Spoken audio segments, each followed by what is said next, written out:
Half-year's night would pass, where I trod on Indian soil, through that valley gave of stone, I could mark that sultry toil. When on my charm and breast recoil, I would love you all the day. every night would kiss and play. If with me you'd fondly stray, over the hills and far away, where I need on Indian soil, in my arms and in my hand, oh, the misty garden road, half your breath would pass, I would love you all the day. Every night would kiss and play. If with me you'd fondly stray, over the hills and far away. Although the format of The Beggar's Opera was copied by composers such as Thomas Rule Britannia Arne, it failed to create a new English strain of opera, but it was immensely influential in establishing a pattern for dramatic entertainments using interpolated songs.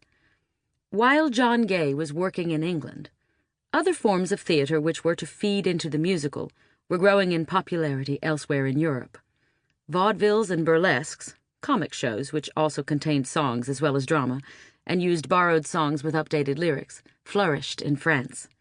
They could be whimsical, spectacular, fantastical, topical, comical, or a mix of any of these.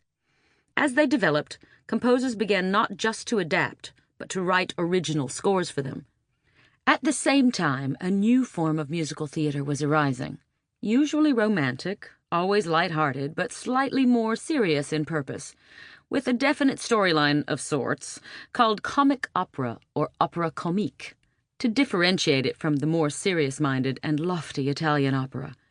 They may have been called operas, but they were really romantic musicals.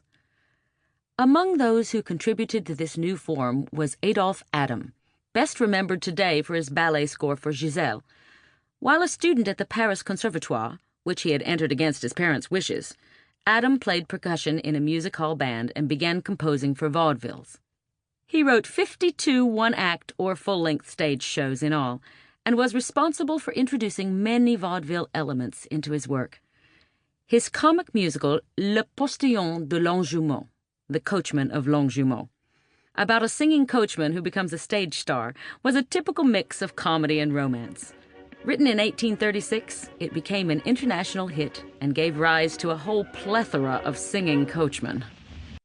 Mes amis, c'est l'histoire, un joli canon potion.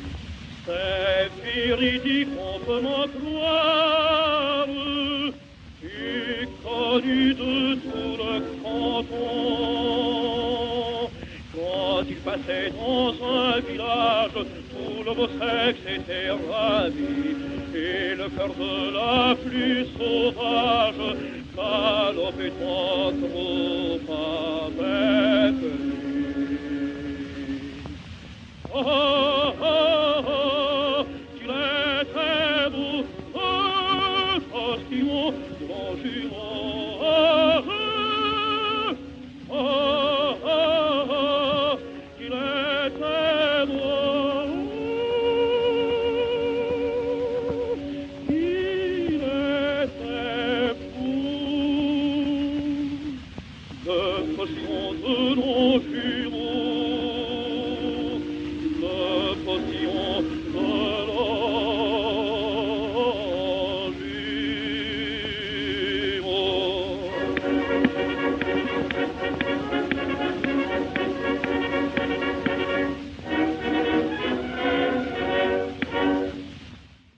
Oh, How Handsome is the Coachman of Longjumeau by Adolphe Adam, sung by Maurice Capitan. Such comic operas, romantic operas, or musicals, call them what you will, became extremely popular throughout Europe in the first half of the 19th century. Albert Lortzing's Tsar und Zimmermann, The Tsar and the Carpenter, a story about Peter the Great, proved very successful in Germany, while in England, composers such as Michael Balfe and Vincent Wallace turned out similar box office hits. But it was in Paris in 1848 that the next major step towards To keep listening to this audiobook for free, click the link in the description. It will take you to a free Audible trial where you can listen to this and many other books for free for 30 days.